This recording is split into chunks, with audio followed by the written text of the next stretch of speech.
నమస్కారం ETV news కు స్వాగతం. ముందుగా ముఖ్యాంశాలు. ఏపీలో నేడు మెగా డిఎస్సి ప్రకటన. 16,347 ఉపాధ్యాయ పోస్టులు భర్తీ చేయనున్న ప్రభుత్వం. నేటి నుంచి మే 15 వరకు దరఖాస్తుల స్వీకరణ. ఉచిత ఇసుక తవ్వకాల్లో 17 మంది ప్రజా ప్రతినిధుల జోక్యం. టన్నుకు 200 నుంచి 300 రూపాయల అదనపు వసూలు. ఏపీ ప్రభుత్వానికి గనుల శాఖ నివేదిక. వైఎస్ఆర్ జిల్లాలో వైసీపీ ఎమ్మెల్సీ సోదరుడి భూదందా. మాజీ సైనికులమంటూ ప్రభుత్వ భూమి కబ్జా. 316 ఎకరాల్లో ఆక్రమణలు తేల్చిన రెవెన్యూ అధికారులు. జపాన్లో నేడు కిటా క్యూషు మేయర్తో భేటీ కానున్న రేవంత్ రెడ్డి. ఎకో టౌన్ ప్రాజెక్టుపై చర్చించనున్న సీఎం. అనంతరం మురసాకి రివర్ సందర్శన. పాలమూరు రంగారెడ్డి నీటి లభ్యతపై అధ్యయనం చేయాలన్న ఉత్తమ్ కుమార్ రెడ్డి. నాగార్జున సాగర్ ఎస్ఆర్ఎస్పీల పటిష్టతపై ఎన్డీఎస్ఏతో సర్వేకు ఆదేశాలు. వక్ఫ్ బోర్డుల ఆస్తులు కొల్లగొట్టేందుకు కుట్ర చేస్తున్నారన్న అసదుద్దీన్. రైతుల పోరాట స్ఫూర్తితో చట్టం అమలు కాకుండా అడ్డుకుంటామని వ్యాఖ్య. రష్యా ఉక్రెయిన్ యుద్ధ ఉపశమనానికి అమెరికా ప్రయత్నం. కష్టమైన చర్చలకు సిద్ధమని మాస్కో ప్రకటన. అమల్లోకి 6 గంటల కాల్పుల విరమణ.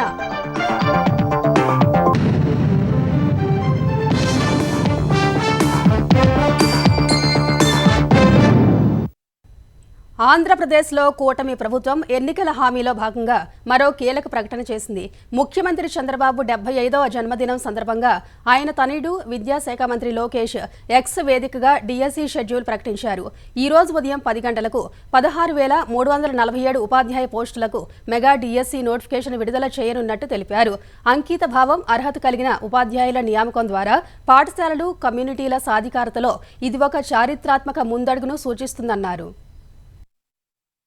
ఆంధ్రప్రదేశ్లో 16,347 ఉపాధ్యాయ పోస్టుల భర్తీకి షెడ్యూల్ను విద్యాశాఖ మంత్రి నారా లోకేష్ ప్రకటించారు. ఉదయం 10 గంటల నుంచి పాఠశాల విద్యాశాఖ వెబ్సైట్లో సమాచారం అందుబాటులో ఉంచుతారు. అభ్యర్థులు ఏప్రిల్ 20 నుంచి మే 15 వరకు ఆన్లైన్లో దరఖాస్తు చేసుకోవచ్చు.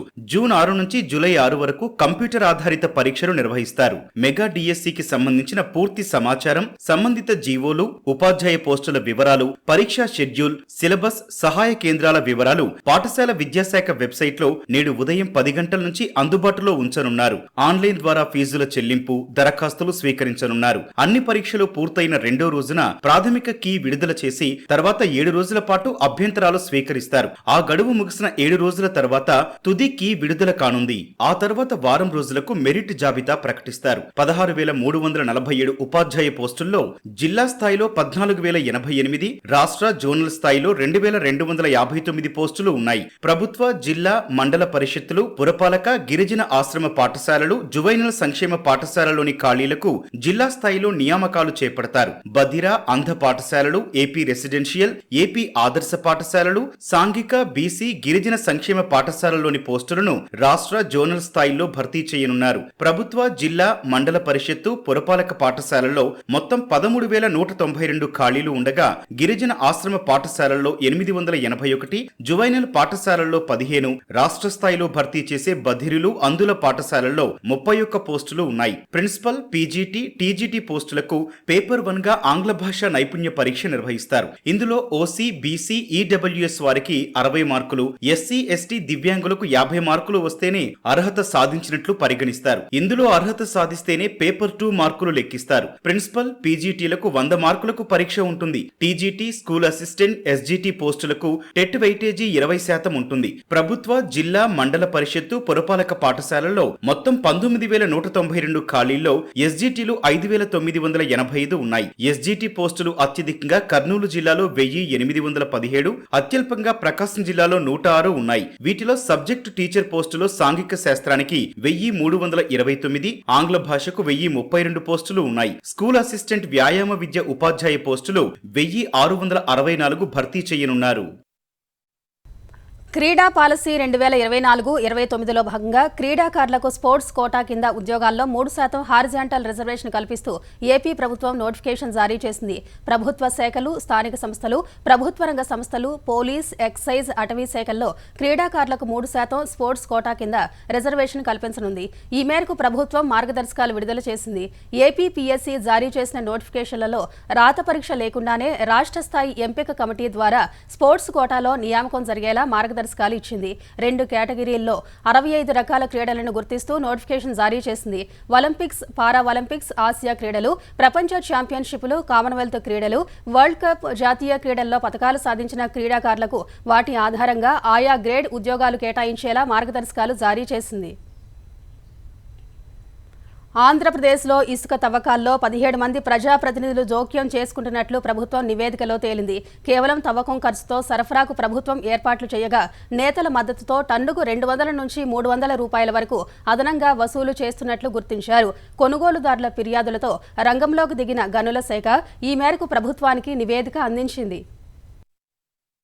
ఆంధ్రప్రదేశ్లో అతి తక్కువ ధరతో ఎటువంటి భారం లేకుండా ప్రజలకు ఇసుక లభించేలా కూటమి ప్రభుత్వం ఉచిత ఇసుక విధానం అమలు చేస్తుంటే కొందరు ప్రజాప్రతినిధులు దీన్ని ఆదాయ వనరుగా చూస్తున్నారు. ప్రభుత్వ ఆశయానికి తూట్లు పొడుస్తూ ముక్కుపిండి అదనపు ధరలు వసూలు చేస్తున్నారు. వాళ్లు చెప్పిన ధరకే విక్రయాలు జరిగేలా చూస్తున్నారు. కొందరు ప్రజాప్రతినిధులు నేరుగా జోక్యం చేసుకుని గుత్తేదారుల ద్వారా దందా నడిపిస్తుంటే మరికొందరు పరోక్షంగా భాగస్వాములవుతున్నారు. ఇసుకలో నేతల జోక్యంపై ఇటీవల గనుల శాఖ ప్రభుత్వానికి నివేదిక అందజేసింది. 17 మంది ప్రజాప్రతినిధులు ఇందులో పాత్రధారులుగా ఉన్నట్లు వెల్లడించింది. గత ప్రభుత్వ హయాంలో రీచ్ లో టన్ను ఇసుక 475తో విక్రయించారు. నిల్వ కేంద్రాల్లో ఇంకా అధికం. ప్రజలకు ఇది ఎంతో భారంగా ఉండేది. కొన్ని రీచ్లను మాత్రమే తెరిచి కృత్రిమ కొరత సృష్టించేవారు. కూటమి ప్రభుత్వం వచ్చాక ఉచిత ఇసుక విధానం తీసుకొచ్చింది. తొలుత సీనరేజ్ ఫీజు, నిర్వహణ ఖర్చులు వసూలు చేసేవారు. తర్వాత ప్రభుత్వం సీనరేజ్ ఫీజు కూడా రద్దు చేసింది. దీంతో ధరలు తగ్గాయి. కూలీలతో తవ్వకాలు జరిపే రీచ్ లో టన్నుకు 130 వరకు, దానికి గుత్తేదారు ఖర్చు, నిర్వహణ వ్యయం కూడా కలిపి టన్ను 150 నుంచి 200 ధరకే ఇసుక సరఫరా కావాలి. సెమీ మెకనైజ్డ్ రీచుల్లో గుత్తేదారుకు టన్నుకు 30 నుంచి 35తో పాటు నిర్వహణ ఖర్చులు కలిపి 80 నుంచి 100 రూపాయల ధరకే విక్రయించాలి. అయితే దాదాపు అన్ని రీచుల్లోనూ సగటున టన్నుకు అదనంగా 200 నుంచి 300 వరకు రాబడుతున్నారు.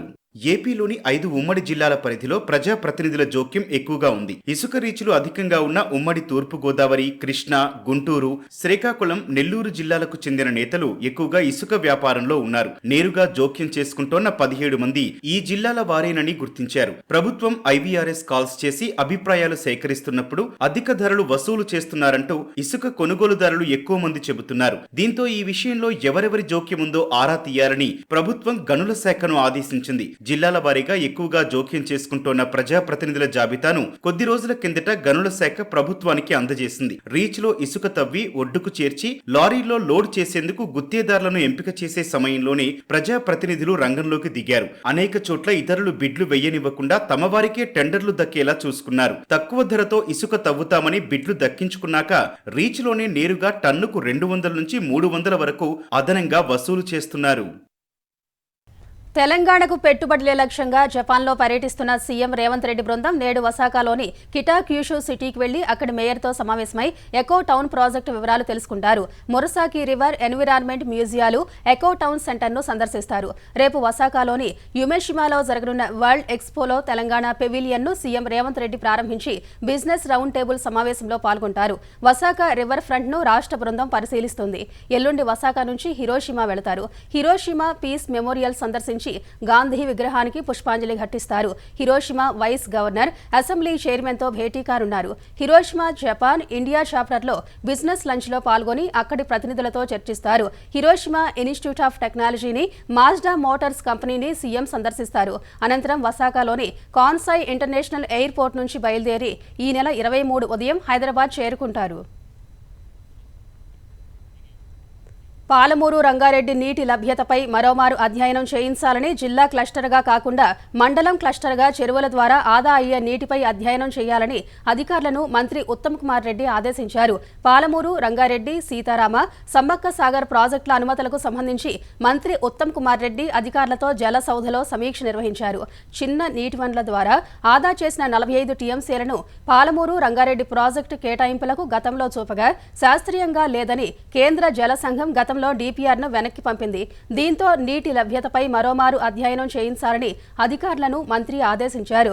సమ్మక్క సాగర్ ప్రాజెక్టు వరద ముంపుపై ఛత్తీస్గఢ్ అభ్యంతరాల నేపథ్యంలో మరోమారు అధ్యయనం చేయించాలని అధికారులకు స్పష్టం చేశారు. ప్రాజెక్టుల అనుమతులకు ఉన్న అడ్డంకులను తొలగించేందుకు చర్యలు తీసుకోవాలని సూచించారు.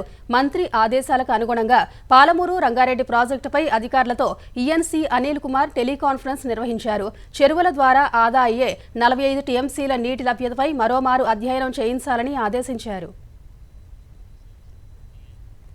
శ్రీశైలం ప్రాజెక్టు పరిస్థితిని దృష్టిలో పెట్టుకుని నాగార్జున సాగర్, శ్రీరామ్ సాగర్ ప్రాజెక్టుల పటిష్టతపై తెలంగాణ ప్రభుత్వం దృష్టి సారించింది. 2 ప్రాజెక్టులను జాతీయ డ్యామ్ సేఫ్టీ అథారిటీ పరిశీలించి వాటి పరిస్థితిపై ప్రాథమిక సర్వే చేయించాలని నీటిపారుదల శాఖ మంత్రి ఉత్తమ్ కుమార్ రెడ్డి అధికారులను ఆదేశించారు. మంత్రి ఆదేశాల మేరకు ఇంజనీరింగ్ చీఫ్ అనిల్ కుమార్ ఎన్డీఎస్ఏకు లేఖ రాశారు. నాగార్జున సాగర్, శ్రీరామ్ సాగర్ డ్యాంల పటిష్టతపై సర్వే చేయించాలని కోరారు. శ్రీశైలం డ్యాం ఫ్లంజ్ పూల్లో ఏర్పడిన గొయ్యికి మరమ్మతులు చేయాలని ఆంధ్రప్రదేశ్ ప్రభుత్వానికి ఎన్డీఎస్ఏ గతంలోనే స్పష్టం చేసింది. ఈ నెల 28న ఏపీ అధికారులతో విజయవాడలో సమావేశం కానున్న ఎన్డీఎస్ఏ చైర్మన్ అనిల్ జైన్ 29న శ్రీశైలం ప్రాజెక్టును సందర్శించనున్నారు. 30న హైదరాబాద్లో తెలంగాణ అధికారులతో భేటీ కానున్నారు. వైఎస్ఆర్ జిల్లాలో వైసీపీ ఎమ్మెల్సీ గోవిందరెడ్డి తమ్ముడు 500 ఎకరాల్ని అప్పనంగా కాజేశారు. మాజీ సైనికులంటూ బినామీ పేర్లతో ప్రభుత్వ భూముల్ని కబ్జా చేశారు. ఇప్పటికే 316 ఎకరాల్లో ఆక్రమణల్ని రెవెన్యూ అధికారులు గుర్తించారు. ఇంకా సర్వే జరగాల్సి ఉండగా మొత్తం భూదంతా 500 ఎకరాలకు పైగా ఉన్నట్లు అంచనా వేశారు.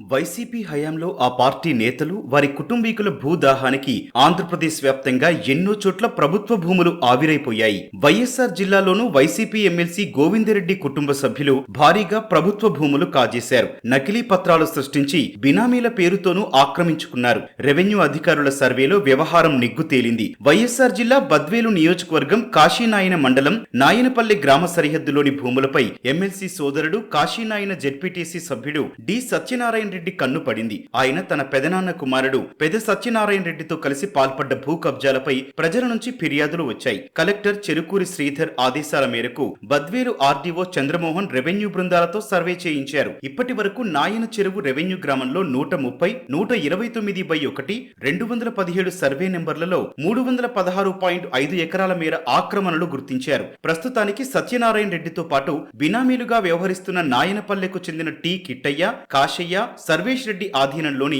316.5 ఎకరాలున్నట్లు తేల్చారు. ఇంకా సర్వే జరగాల్సి ఉండగా మొత్తంగా ఆక్రమణలో 500 ఎకరాలకు పైగా ఉన్నట్లు అంచనా వేశారు. ఊరు పేరు లేని మాజీ సైనికుల పేర్లు సృష్టించి వారి పేరిట రెవెన్యూ అధికార యంత్రాంగంపై ఒత్తిడి తెచ్చి పట్టాలు పొందారు. ఆపై దాని చుట్టూ మరింత ఆక్రమించుకున్నారని తేలింది.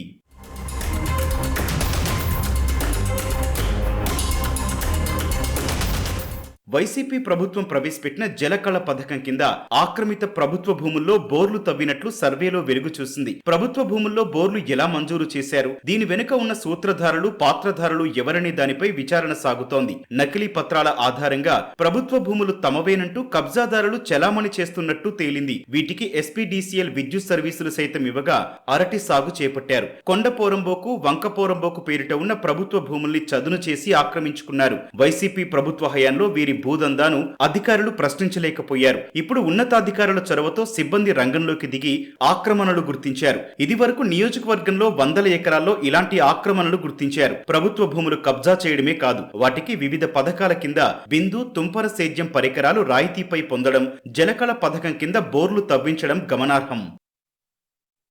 అమరావతి నిర్మాణంలో భాగంగా పలు ప్రాంతాలను అధ్యయనం చేస్తున్న పురపాలక శాఖ మంత్రి నారాయణ బృందం నేడు రేపు గుజరాత్లో పర్యటించనుంది. నేడు ఏక్తా నగర్లో సర్దార్ వల్లభాయ్ పటేల్ విగ్రహాన్ని మంత్రి నారాయణ అధికారులు పరిశీలించనున్నారు. అమరావతిలో నిర్మించే భారీ విగ్రహాల కోసం సర్దార్ పటేల్ విగ్రహం అధ్యయనం చేయనున్నట్లు అధికారులు తెలిపారు.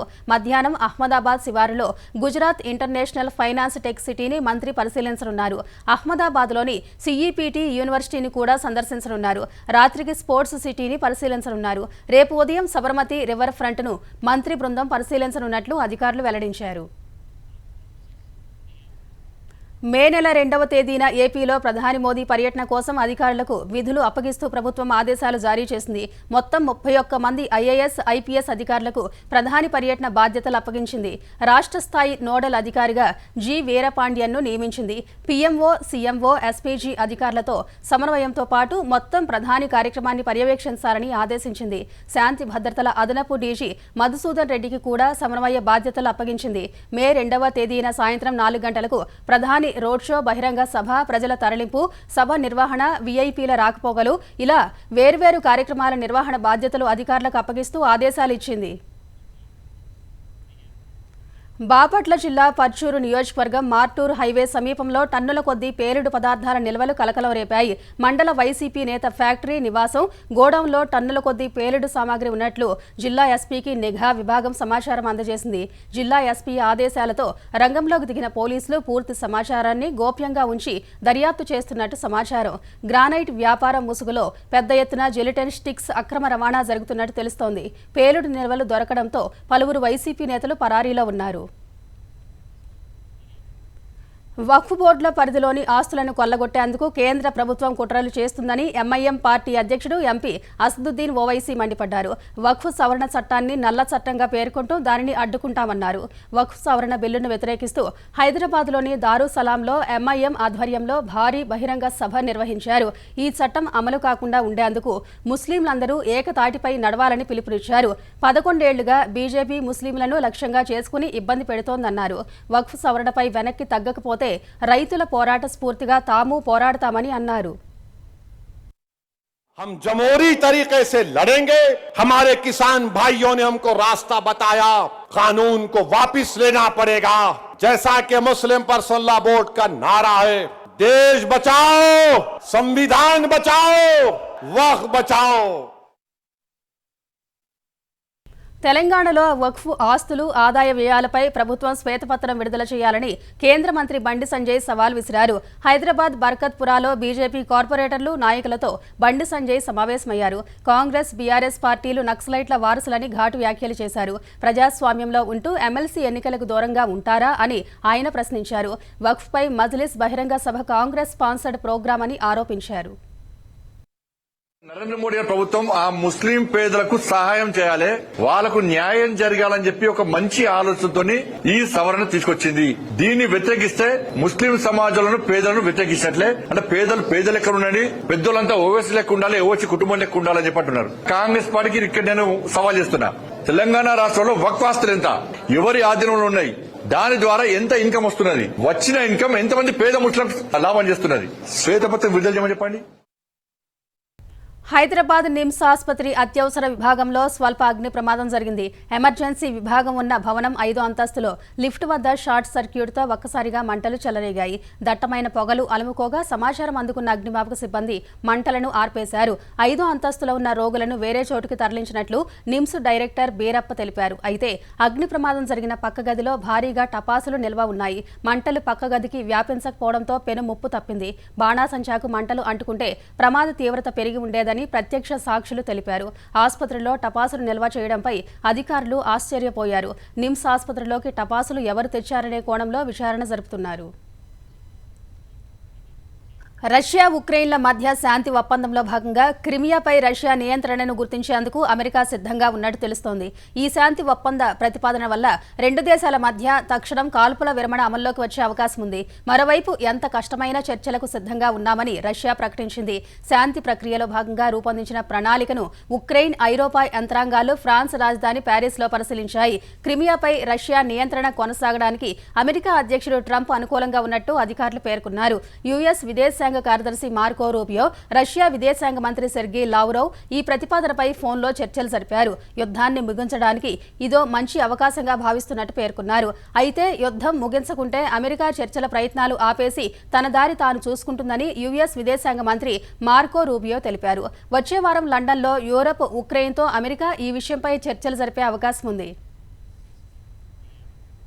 ఉక్రెయిన్లో తాత్కాలిక ఈస్టర్ కాల్పుల విరమణను రష్యా అధ్యక్షుడు వ్లాదిమిర్ పుతిన్ ప్రకటించారు. మాస్కో కాలమానం ప్రకారం శనివారం సాయంత్రం 6 గంటల నుంచి ఆదివారం అర్ధరాత్రి వరకు తాత్కాలిక ఈస్టర్ కాల్పుల విరమణ అమల్లో ఉండనుంది. రష్యా మాదిరిగానే ఉక్రెయిన్ కూడా కాల్పుల విరమణ పాటిస్తుందని ఆశిస్తున్నట్టు పుతిన్ తెలిపారు. ఈస్టర్ సంధిని ఉక్రెయిన్ ఉల్లంఘిస్తే రష్యన్ బలగాలు తిప్పికొట్టడానికి సిద్ధంగా ఉంచాలని Russia general staff chief Valery గెరాసిమోవ్కు పుతిన్ ఆదేశాలు జారీ చేశారు. ఈస్టర్ సంధి అమలు సమయంలో ఉక్రెయిన్లో అన్ని కార్యకలాపాలు నిలిపివేయాలని ఆదేశించారు. మానవతా దృక్పథంతో ఈస్టర్ సంధిని ప్రకటించినట్లు పుతిన్ పేర్కొన్నారు. తాత్కాలిక ఈస్టర్ కాల్పుల విరమణపై స్పందించిన ఉక్రెయిన్ అధ్యక్షుడు జెలెన్స్కీ మనుషులతో ఆడుకోవడానికి పుతిన్ చేసే మరో ప్రయత్నం ఇదని ఆరోపించారు. మరోవైపు శనివారం ఇరువైపులా యుద్ధ ఖైదీలను రష్యా, ఉక్రెయిన్ మార్చుకున్నాయి. ప్రధానమంత్రి నరేంద్ర మోదీ 2 రోజుల సౌదీ అరేబియా పర్యటన ఖరారైంది. ఈ నెల 22, 23 తేదీల్లో సౌదీలో ఆయన పర్యటించనున్నారు. ఇంధనం, వాణిజ్యం, రక్షణ వంటి పలు కీలక రంగాల్లో పరస్పర సహకారాన్ని మరింత బలోపేతం చేసుకోవడం లక్ష్యంగా ఈ పర్యటన కొనసాగనుంది. ప్రధాని మోదీ సౌదీ అరేబియా యువరాజు మొహమ్మద్ బిన్ సల్మాన్ అల్ సవూదుల మధ్య ఇటీవల జరిగిన చర్చల తర్వాత ఇరుపక్షాల ఒప్పందాలు కుదిరాయి. భారత్, సౌదీ అరేబియాల నడుమ ఇప్పటికే బలమైన వ్యూహాత్మక భాగస్వామ్యం ఉంది. ప్రధాని తాజా పర్యటనతో ఈ బంధాన్ని పటిష్టం చేసేందుకు మరో అవకాశమని విదేశీ వ్యవహారాల శాఖ కార్యదర్శి విక్రమ్ మిశ్రీ తెలిపారు. ఇరు దేశాల మధ్య ఇంధన సహకారానికి ఇది వ్యూహాత్మక కోణాన్ని జోడించే ప్రయత్నమని వెల్లడించారు. భారత్లో తలదాచుకుంటున్న బంగ్లాదేశ్ మాజీ ప్రధాని షేక్ హసీనాతో పాటు 12 మందిని తమ దేశానికి తీసుకొచ్చేందుకు బంగ్లాదేశ్ ప్రభుత్వం తీవ్ర ప్రయత్నాలు చేస్తోంది. వారి కోసం రెడ్ కార్నర్ నోటీసులు జారీ చేయాలని ఇంటర్పోల్ను బంగ్లాదేశ్ నేషనల్ సెంట్రల్ బ్యూరో పోలీసులు కోరారు. హసీనా పదవీచ్యుతురాలయ్యాక భారత్కు వచ్చి తలదాచుకుంటున్నారు. ఆగస్టు 5 నుంచి ఆమె భారత్లో ఉంటున్నారు. కోర్టుల్లో అప్పీల్, దర్యాప్తు సంస్థల నివేదికల ఆధారంగా ఈ విజ్ఞప్తి చేశామని సహాయక ఐజీ ఇనాముల్ హక్ సాగోర్ వెల్లడించారు. రోబోటిక్స్లో చైనా మరింత దూకుడు పెంచింది. రోబోటిక్స్, ఆర్టిఫిషియల్ ఇంటెలిజెన్స్ రంగాల్లో ఆధిపత్యం కోసం ప్రయత్నిస్తున్న చైనా ఆ దిశలో వేగంగా అడుగులు వేస్తోంది. ఈ క్రమంలో రాజధాని బీజింగ్లో ఏకంగా వ్యోమనాయిడ్ రోబోలతో హాఫ్ మారథాన్ నిర్వహించింది. ఈ మారథాన్లో 21 కిలోమీటర్ల పరుగులు పెట్టేందుకు వేలాది మంది రన్నర్లతో 21 రోబోలు పోటీ పడ్డాయి. ఈ మారథాన్కు కొన్ని వారాల ముందే రోబోలను పరీక్షించి బరిలోకి దింపినట్లు చైనా మీడియా వెల్లడించింది. చైనాలో జరిగిన అనేక మారథాన్లలో రోబోలు కనిపించినప్పటికీ మనుషులతో కలిసి పోటీ పడడం ఇదే తొలిసారని నిర్వాహకులు తెలిపారు. ఐపీఎల్ 18వ సీజన్లో భాగంగా రాజస్థాన్ రాయల్స్తో జరిగిన మ్యాచ్లో లక్నో సూపర్ జైంట్స్ 2 పరుగుల తేడాతో విజయం సాధించింది. 181 పరుగుల లక్ష్యంతో బ్యాటింగ్ ఆరంభించిన రాజస్థాన్ 20 ఓవర్లలో 5 వికెట్లు కోల్పోయి 178 పరుగులు చేసింది. ఎస్ఎస్వి జైస్వాల్ 74, రియాన్ పరాగ్ 39, వైభవ్ సూర్యవంశీ 34 పరుగులు చేశారు. ఆఖరి ఓవర్లో రాజస్థాన్ విజయానికి 9 పరుగులు అవసరం కాగా అవేష్ ఖాన్ అద్భుతంగా బౌలింగ్ చేశాడు. 6 పరుగులే ఇచ్చి హెట్మయర్ 12ను అవుట్ చేశాడు. లక్నో బౌలర్లలో అవేష్ ఖాన్ 3, శార్దుల్ ఠాకూర్, మార్క్రమ్ చెరో వికెట్ తీశారు. తొలుత బ్యాటింగ్ చేసిన లక్నో నిర్ణీత 20 ఓవర్లలో 5 వికెట్ల నష్టానికి 180 పరుగులు చేసింది. Opener Aiden Markram 66, middle order batter Ayush Badoni 50 అర్ధశతకాలు బాదారు. ఇన్నింగ్స్ చివరి ఓవర్లో అబ్దుల్ సమద్ 4 సిక్స్లు బాదడంతో స్కోర్ 180కి చేరింది. Mitchell Marsh 4, Nicholas Pooran 11, Rishabh Pant 3 పరుగులు మాత్రమే చేసి విఫలమయ్యారు. మార్క్రమ్ 31 బంతుల్లో అర్ధశతకం పూర్తి చేసుకున్నాడు. 33 బంతుల్లో హాఫ్ సెంచరీ అందుకున్న బదోని తర్వాత బంతికే అవుట్ అయ్యాడు. రాజస్థాన్ రాయల్స్ బౌలర్లలో Wanindu Hasaranga 2, Jofra Archer, Sandeep Sharma, Tushar Deshpande 1 wicket పడగొట్టారు.